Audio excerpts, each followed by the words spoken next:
Hey, if there's a team that deserves to be in the zone, it is the South Florence Bruins. Coach David Prince standing by with his team. Coach, congratulations on the victory. Tell us what it's like to come on the road here and take another big step towards a region championship and home field advantage in the playoffs. Well, you know, playing Conway at their place is always a tough place to play, and we were just fortunate to come out with a win tonight.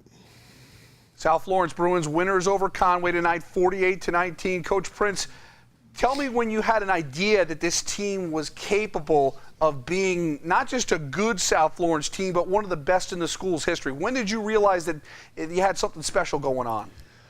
We felt like we were close last year, getting to this point. We just we did a really good job this offseason of working hard and really committing to becoming the best football team we could be.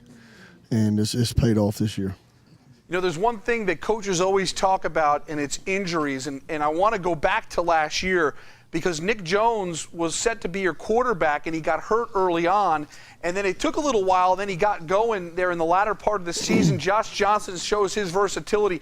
Talk about how important it was for Nick Jones to be healthy. And you know, we're seeing a young man right now who has the most TD passes in the Zone Nation. He has looked nothing short of tremendous this year. Yeah, we knew Nick had it in him last year, and when he started off the season with a concussion, and by the time we got to week 6, we were 5-1, and we were at the point then where we just said, well, if it's not broke, we don't fix it. And but you know, switching them around this year has really paid off. You're looking live at the South Florence football team and cheerleaders here in the Zone studio after that win over Conway. Coach, I'm going to have you hand off the HCC game ball, and Hags is on his way back from Dillon, so I'm going to press you into some interview duties. Who are you going to give the game ball to and ask a couple of questions? All right, we're going to give the game ball to Tabari Hines, 4 touchdown receptions tonight. Tabari, what was the toughest play you had to perform on tonight? I can't answer that question. Well, I was going to answer it for it. I felt like you the stop and go on 76 was the toughest play, toughest catch you had to make tonight. Yes, sir. Well, they want to know about what you had to do. When I did a stop and go, he grabbed me around my neck, so I just jumped up and tried to snag the ball. All right. All right, Tabari Hines is going to work on his interviews. Coach, he is a young man that is starting to get some college attention. Tell us who's looking at him right now.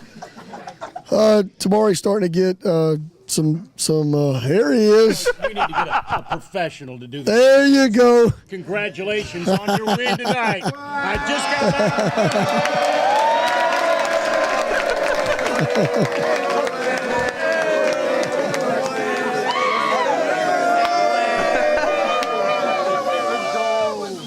Coach, only Hags can crash a live shot like that, right? Hey, Hags is the man. What can you say? Well, just tell us a little bit about Tabari Hines and his college interest. He's starting to get some interest. He gets frequent mail from Auburn and Clemson and UNC Charlotte, which will be Division I in 2015. Those 3 pretty steadily are sending him information. Coach, also I want to take this time, you know, we showed some of your defensive highlights, but who are the guys on defense? You've got a real good unit right there. We showed Jaquan Felder with a sack. Tyreek Dix, I see him in the secondary. Karan Evans, Kenny McClam. These guys are all a big part of your success. They may not get enough highlights on Friday night, but they're huge, aren't they?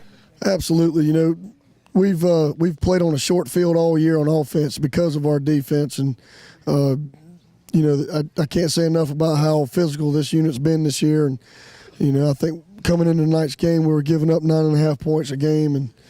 And that sets up offense as well as anything. And it all starts with them and how well they play. And they've done an outstanding job for us this year. And finally, Coach, next week, a great matchup with Stratford, traditional low country power. It's a non-region game, but it couldn't be a better primer for what you're going to face in the 4A playoffs. Absolutely. You know, Coach Stackley and the rest of the guys down there at Stratford do an outstanding job, and we're just looking forward to the opportunity to maybe play a better game than we did against them last year. We went down there to their place, and we tried to make it a game for about 2.5 quarters, and they just kind of pulled away from us there at the end. And hopefully we can do a little better this week. Coach, it is fantastic to have the 9-0 South Flo Bruins here in the WPDE End Zone Studio. The last thing you need to do is have the team and cheerleaders let them hear it so they can everyone in South Florence can be proud. All right, they have a cheer first.